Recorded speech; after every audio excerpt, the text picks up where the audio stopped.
هل أزمة الدولار هترجع تاني في مصر في 25؟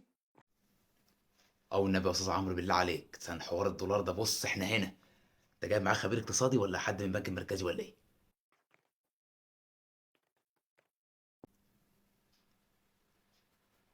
ممكن من نفس الورق بتاع الجولاني برضو، مش مشكلة. ايه ده؟ ايه ده؟ طيب، أزمة الدولار.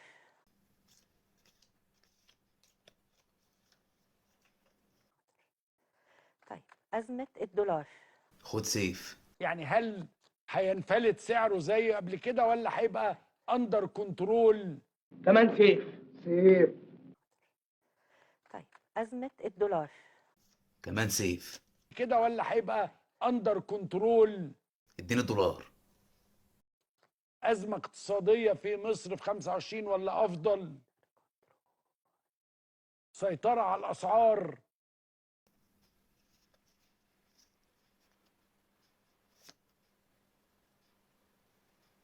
ده محافظ البنك المركزي ده ولا ايه؟ ماشي. خلينا نقول من الأول، هل في 2025 هيبقى في أزمة للدولار؟ لا، يعني مش هيبقى في. أسعاره هتزيد؟ أسعاره هتزيد؟ لا. بس الله ينور عليك، هينزل يعني. الحمد لله، الواحد كان هيموت. هل هيبقى مستقر يعني؟ في أزمة اقتصادية؟ لا، بص يعني لا، الدنيا هتبقى محكومة جدا على فكرة. في الدنيا هتبقى 25؟ محكومة جدا. عند واحد صاحبي قرد في الكوتشينه، قرد. هاخد معاه الورق ده واروح له معايا لستة احلام في 2025 ويروق عليا بقى. سلام عليكم.